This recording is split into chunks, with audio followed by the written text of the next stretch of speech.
Hi everyone, last class में हम लोग सल्फोनेशन ऑफ बेंजीन को समाप्त किए थे इस क्वेश्चन के साथ, जो काफ़ी कंसेप्चुअल और काफ़ी इंपॉर्टेंट क्वेश्चन है, लेवल का, एडवांस लेवल तक का। अब इसके बाद दो इलेक्ट्रोफिलिक सब्स्टिट्यूशन रिएक्शंस जो बहुत कॉमन हैं तो बहुत सारे, लेकिन जो कॉमन में है तीन हम लोग देख चुके, हैलोजिनेशन, नाइट्रेशन, सल्फोनेशन। दो बचे हुए हैं, दोनों एक जैसे हैं, एक ही नहीं है, एक जैसे हैं, और वह है Friedl Crafts alkylation. Fourth number का इलेक्ट्रोफिलिक सब्स्टिट्यूशन। फ्राइडल और क्राफ्ट्स दो अलग अलग साइंटिस्ट का नाम है, फ्राइडल एंड क्राफ्ट्स। दोनों एक साथ वर्क कर रहे थे एक साइंटिस्ट वुड्स के अंडर, पढ़ोगे वुड्स रिएक्शन पढ़ना है हमें, तो वहाँ से इस रिएक्शन का डेवलपमेंट हुआ था, फ्राइडल क्राफ्ट्स अल्काइलेशन। है क्या रिएक्शन? तो बेंजीन का रिएक्शन कोई अल्काइल हेलाइड से, अल्काइल के जगह आप एलाइल भी ले सकते हो, एलाइल हेलाइड से, इन the presence of Levi's acid catalyst anhydrous AlCl3 या मोस्ट कॉमनली FeCl3, तो प्रोडक्ट के रूप में यहाँ अल्काइल बेंजीन या एलाइल बेंजीन का फॉर्मेशन होगा। यदि R अल्काइल है तो अल्काइल बेंजीन कहोगे आप इसे, और R यदि एलाइल है तो फिर एलाइल बेंजीन कहोगे आप इसे, और एलाइल बेंजीन, अल्काइल बेंजीन और allyl benzene. So the reaction of benzene with an alkyl और allyl halide in the presence of a Lewis acid catalyst to form corresponding alkyl benzene और allyl benzene is known as Friedel Crafts alkylation. Friedel Craft पहले ही बता चुके हैं, अलग अलग नाम है दो साइंटिस्ट का। मैकेनिज्म हम लोग यहाँ से भी समझेंगे। वही तीन स्टेप्स लगने वाले हैं। स्टेप 1 इलेक्ट्रोफाइल बनेगा, स्टेप 2 सिग्मा कॉम्प्लेक्स बनेगा, स्टेप 3 डिप्रोटोनेशन होकर के प्रोडक्ट। आसान सा है नहीं जितना दिख रहा है, बहुत इसमें लोचा है इस रिएक्शन में। क्या है देखेंगे हम लोग। तो step 1 generation of electrophile, step 1 में जेनरेशन ऑफ इलेक्ट्रोफाइल, इलेक्ट्रोफाइल का जनरेशन। तो ऐसा करें हम लोग कि यहाँ कोई अल्काइल ही लेकर के चले, कोई अल्काइल ही लेकर के चले, जैसे मिथाइल ले लें, क्लोराइड, ठीक है। तो मिथाइल क्लोराइड हो जाएगा ये, मिथाइल क्लोराइड, यहाँ CH3, तो मिथाइल बेंजीन टॉल्विन जिसे हम कहते हैं, मिथाइल बेंजीन टॉल्विन कहते हैं इसे हम, ऐसा।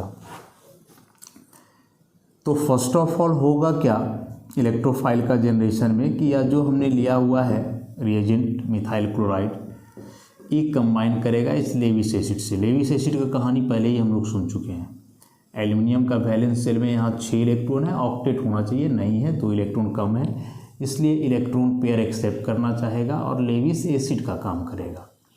क्लोरीन के पास एक्स्ट्रा लोन पेयर है, देगा इस एल्युमिनियम को, देने के बाद खुद फंसने वाला है। कैसे फंसेगा देखो, CH3Cl 2 लोन पेयर बचेंगे, एल्युमिनियम से तो जुड़ गया, कोई दिक्कत नहीं हुआ, एल्युमिनियम को तो फ़ायदा हुआ, माइनस आ गया, लेकिन क्लोरीन पे प्लस आ गया। अब क्लोरीन पे प्लस आते ही यह जो बॉन्ड है कार्बन क्लोरीन का, पहले से तो पोलर था ही, अब और भी पोलर हो जाएगा। पहले से तो कमज़ोर था ही, लंबा होने के चलते अब और भी कमज़ोर होगा। लंबा बॉन्ड भी है, पोलर बॉन्ड भी है, तो आसानी से टूटेगा। और चूंकि क्लोरीन का इलेक्ट्रोनेगेटिविटी कार्बन से ज़्यादा है, इसलिए अपने इलेक्ट्रोनेगेटिविटी को मेंटेन करने के लिए, अपने इलेक्ट्रॉन को ये करने के लिए इधर से बॉन्ड ले लेगा। तो ये फाइनली बन जाएगा CH3 प्लस, और यहाँ से AlCl4 माइनस,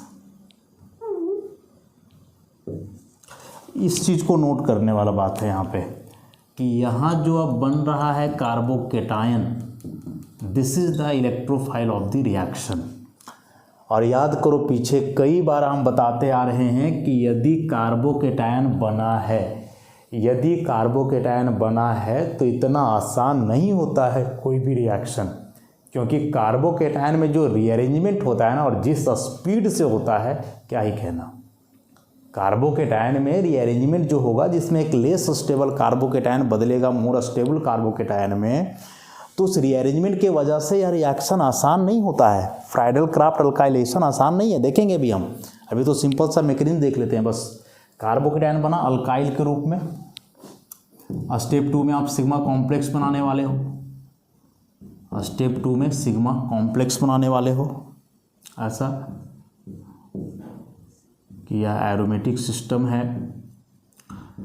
अभी शुरुआत में हम लोग मिथाइल कार्बोकेटायन लेकर के चल रहे हैं, अटैक करेगा, स्लो होना है स्टेप, वजह पढ़े हुए हैं कई बार,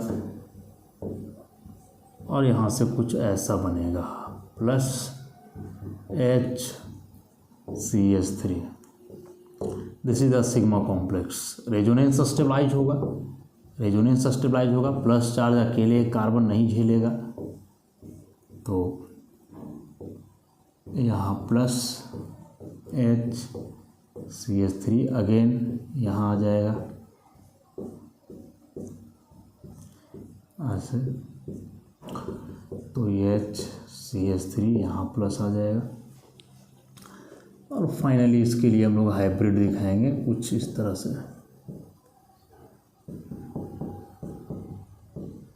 ऐसा।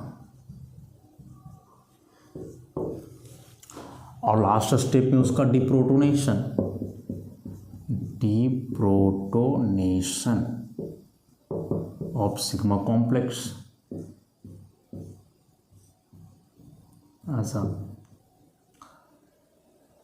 शुरू वाला किसी को भी लिया जा सकता है, किसी को भी लिया जा सकता है,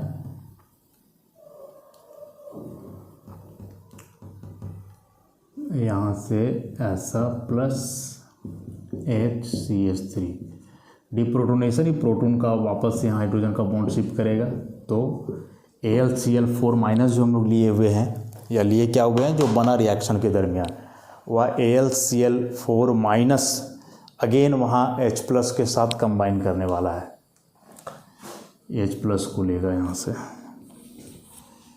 तो ये बन जाएगा कुछ इस तरह का। यहाँ CH3 जुड़ गया और ये H+ और ये मिल करके ऐसे बनेगा ना, H+ AlCl4-, तो ये दोनों मिल करके HCl + AlCl3। तो इस पूरे रिएक्शन में ओवरऑल जो देख पा रहे हो, यह स्टेप स्लो था, ये फास्ट हो जाएगा।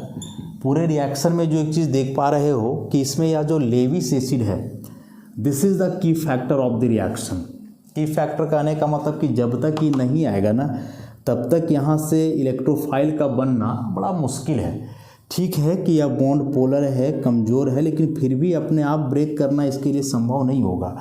और यदि अपने आप ब्रेक कर भी जाता है थोड़ा एनर्जी दे करके, तो Cl- यहाँ से रिलीज होगा। अभी Cl- फिर कैसे स्टेबलाइज होगा, Cl- कहाँ जाएगा, कैसे स्टेबलाइज होगा बताओ।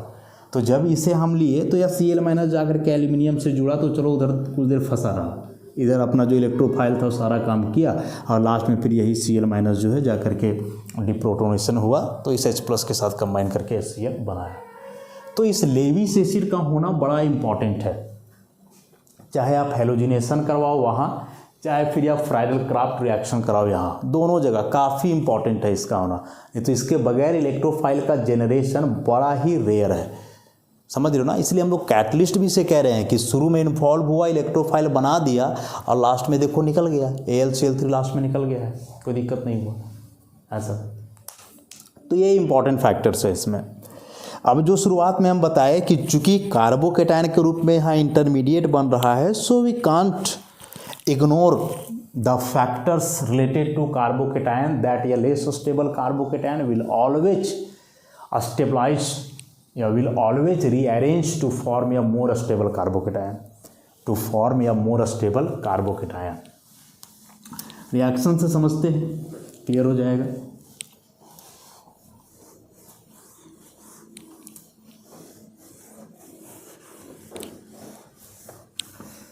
क्वेश्चन इससे क्या आने वाला है देखोगे, बहुत इंपॉर्टेंट।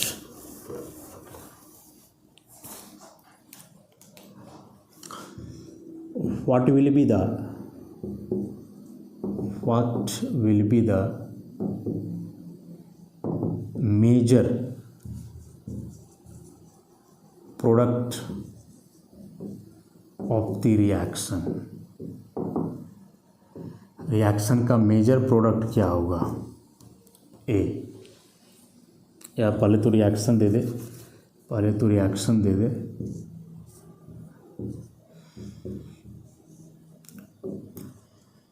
एनहाइड्रस AlCl3, ऐसा 4 प्रोडक्ट बना करके दे देगा। Cl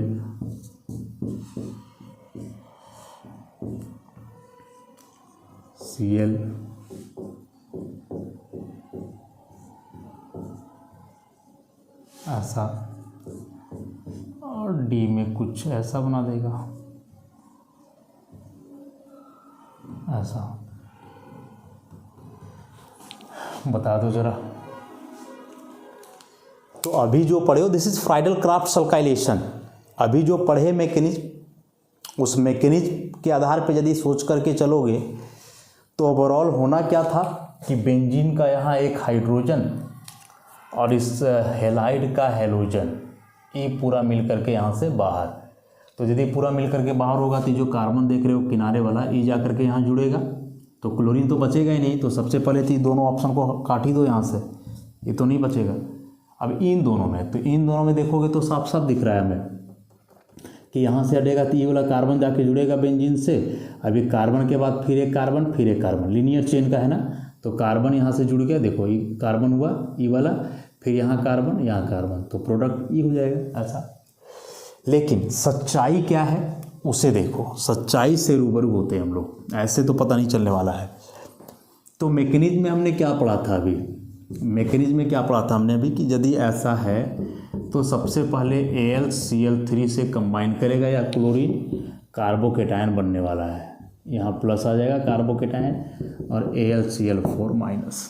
अब यह जो कार्बोकेटायन है वो साफ साफ हमने दिख रहा है कि 1 डिग्री है, प्राइमरी कार्बोकेटायन है, जबकि इस पूरे सिस्टम में 1 डिग्री के अलावा एक 2 डिग्री कार्बन भी है। और जहाँ तक हम लोग जानते हैं कि 2 डिग्री कार्बोकेटायन तो ज़्यादा स्टेबल होता है 1 डिग्री से। 2 डिग्री कार्बोकेटायन जो है वो तो ज़्यादा स्टेबल होता है 1 डिग्री से। तो यदि 2 डिग्री कार्बोकेटायन ज़्यादा स्टेबल है तो फिर 1 डिग्री तो चाहेगा ना कि हम कन्वर्ट हुए 2 में, और कैसे होगा? तो 2 डिग्री कार्बन पे यहाँ 2 हाइड्रोजन है, पूरा हाइड्राइड शिफ्ट करेगा, 1-2 हाइड्राइड शिफ्टिंग होगा, यहाँ अपने आप हो जाना है, कुछ अलग से हम लोग को नहीं करना है इसके लिए, अपने आप होगा ऐसा। ये हाइड्रोजन यहाँ जुड़ जाएगा इसका, और हाइड्रोजन यहाँ जुड़ जाएगा, तो प्लस अब इस जगह पे आ जाएगा, क्योंकि इस कार्बन पे एक प्लस है। वजह समझ रहे हो ना, बेसिक सा बात है। एक बॉन्ड इधर बना हुआ है तो यहाँ 2 हाइड्रोजन होंगे, तो ओवरऑल 3 बॉन्ड हुआ इसलिए प्लस है। तो 2 हाइड्रोजन यहाँ पहले से था, एक हाइड्रोजन शिफ्ट किया वहाँ का, तो इस कार्बन का अब 4 हो गया, लेकिन यहाँ तो अब एक ही हाइड्रोजन बचा ना, तो यहाँ आप 3 बॉन्ड देखोगे, 1 2 3, इसलिए एक प्लस आ गया। और अब चूंकि अब प्लस 2 डिग्री कार्बन पे है, मतलब यार 2 डिग्री कार्बोकेटायन बना, जो ज़्यादा स्टेबल है, मोर स्टेबल है। और अब जो यह कार्बोकेटायन बना, ई जा करके अब एरोमेटिक सिस्टम में जुड़ेगा, ऐसे दिखाओगे तो अभी ई जा करके जुड़ेगा ऐसा। और देख रहे हो साफ साफ बीच वाला कार्बन जुड़ रहा है, तो बीच वाला कार्बन जुड़ रहा है तो उसी से प्रोडक्ट बनेगा ऐसा। बीच वाला कार्बन 1 2 3, बीच वाला कार्बन, उलट गया ना पूरा कहानी ऐसा। तो फिर तो समस्या है। समस्या क्या है कि यदि हम बनाना चाहें एन प्रोपाइल बेंजीन हम बनाना चाहें यदि, तो ऑब्वियसली प्रोपाइल के लिए तो हम यही लेने वाले हैं। एन प्रोपाइल बनाना है तो क्लोरीन को किनारे ही जोड़ेंगे। यदि आप शुरू में ही आइसोप्रोपाइल ले लोगे तो यहाँ से निकलेगा थी, तो डायरेक्ट आइसोप्रोपाइल ही यही बन जाएगा। लेकिन यदि हमें एन प्रोपाइल बेंजीन बनाना है बाय यूजिंग फ्राइडल-क्राफ्ट अल्काइलेशन, तो कैसे बनाओगे? ये चीज़ यदि लेते हो तो हम लोग देख रहे हैं कि सारा रीअरेंजमेंट वगैरह हो करके बन रहा है यही चीज़। तो यहाँ आइसोप्रोपाइल क्लोराइड लेने से ही बन रहा है, जो डेफिनेटली वही बनेगा, और एन प्रोपाइल लेने से भी यही चीज़ बन जा रहा है। मतलब product is only isopropyl benzene, product is only isopropyl benzene. So how can be prepared n propyl benzene by Friedel Crafts reaction. बहुत बड़ा क्वेश्चन मार्क है। लोग लिखने के लिए कुछ भी लिख देते हैं, वो अलग बात है, सच्चाई अलग है कि हम एन प्रोपाइल बेंजीन तो फिर कैसे बनाएंगे बताओ।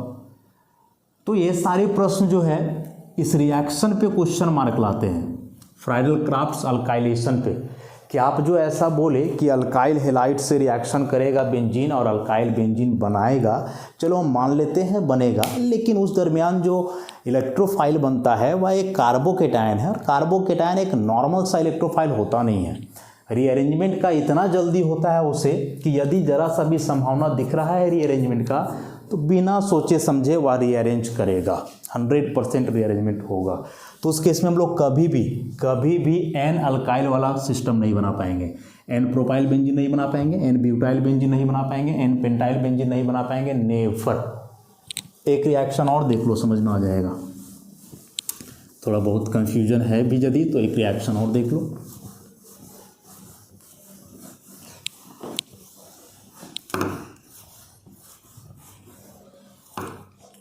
जैसे मान लो कि हम फ्राइडल क्राफ्ट रिएक्शन अल्काइलेशन कराना चाह रहे हैं बेंजीन का इस सिस्टम के साथ, ClCH2 CH CH3 this is isobutyl chloride. इसके साथ कैटलिस्ट लोगे, एनहाइड्रस AlCl3 ले लोगे यहाँ। ऐसा क्या करोगे, बेंजीन का हाइड्रोजन, इसका क्लोरीन है, HCl निकालोगे यहाँ से, और HCl निकाल करके प्रोडक्ट ऐसा बनेगा, ऐसा आइसोब्यूटाइल बेंजीन ऐसा बना दोगे। लेकिन ज़रा सोचो कि जिस कार्बन से क्लोरीन अभी जुड़ा था वह कार्बन का डिग्री क्या है, और उस कार्बन से फिर जो कार्बोकेटायन बनेगा वह किस तरह का बनेगा। इतना केवल सोचो तो फिर बात क्लियर हो जाएगा। तो इस पूरे सिस्टम की हम बात करते हैं आइसोब्यूटाइल की। 1 degree carbon, 1 degree carbon, 1 degree carbon, but this one is 3 degree carbon, और 1 डिग्री और 3 डिग्री एडजेसेंट पोजीशन पे, देख रहे हो, अगल बगल है। तो जब कार्बोकेटायन आप बनाओगे यहाँ से CH3CH CH2Cl AlCl3 से इसे कंबाइन करोगे, इतना सिस्टम बाहर हो जाएगा यहाँ से, AlCl4 माइनस बाहर हो जाएगा यहाँ से, तो क्या बनेगा CH3CH2 प्लस, ऐसा कुछ बनेगा यहाँ पे। और यह जो बन रहा है साफ साफ हमें दिख रहा है कि this one is 1 degree carbocation, this one is 1 degree carbocation, और 1 डिग्री से कहीं ज़्यादा स्टेबल होता है 3 डिग्री, क्योंकि 3 डिग्री कार्बन इसमें है, एडजेसेंट पोजीशन पे है, इसके जस्ट बगल में है, और इस कार्बन से हमें दिख रहा है कि एक हाइड्रोजन जुड़ा हुआ है, so there is 1-2 hydride shifting है, ऐसा 1-2 हाइड्राइड शिफ्ट, 1-2 हाइड्राइड शिफ्ट। तो ये हो जाएगा CH3 CCH3 और अब यहाँ plus, this is tertiary butyl carbocation, 3 degree carbocation, very very stable, 3 degree carbocation इसके तुलना में बहुत ज़्यादा स्टेबल। सो रीअरेंजमेंट होगा ही होगा, और जब यह कार्बोकेटायन बनेगा तो अब जब तुम इसका रिएक्शन करवाओगे यहाँ से ऐसे, तो ऑब्वियसली अभी यहाँ अटैक करेगा, and the product will be tertiary butyl benzene, not isobutyl benzene, product will be tertiary butyl benzene, ऐसा। So this is the product, this is the only product, never found this. समझे बात को? तो ये समस्या है यहाँ पे फ्राइडल क्राफ्ट्स रिएक्शन में, जो है यही एक समस्या है। रिएक्शन मतलब अल्काइलेशन हो रहा है तब, अल्काइलेशन में कि कार्बोकेटायन का वहाँ रीअरेंजमेंट होता है, और होता है तो हम लोग ऐसे फंसेंगे, 100% फंसेंगे। तो ध्यान रखोगे कि यदि फ्राइडल क्राफ्ट्स अल्काइलेशन है, ऐसा अल्काइल हैलाइड है, तो जिस कार्बन पे हैलोजन जुड़ा है उस कार्बन का डिग्री सबसे पहले देख लेना। यदि यह कार्बन हाईएस्ट डिग्री का है 3 डिग्री तो फिर कोई दिक्कत नहीं है, प्रोडक्ट नेचुरल होगा। लेकिन यदि यह लोअर डिग्री का है 1 डिग्री का है तो देखोगे कि 1 डिग्री के अलावे कोई हाईयर डिग्री का कार्बन है या नहीं है, और बगल पोजीशन पे है तो वहाँ से उसको जोड़ दोगे। और यदि लोअर डिग्री का है कि मान के चलो यहीं 2 डिग्री रहता और बगल में 1 डिग्री होता तो फिर वही नॉर्मल प्रोडक्ट बनेगा, क्योंकि रीअरेंजमेंट जो कार्बन का होता है वह लोअर डिग्री से हाईयर डिग्री होता है, इतना हम लोग जान रहे हैं। एक लास्ट प्राइडल क्राफ्ट्स अल्काइलेशन में मान लो रिएक्शन कुछ ऐसा दिया हुआ है, रिएक्शन कुछ ऐसा दिया हुआ है,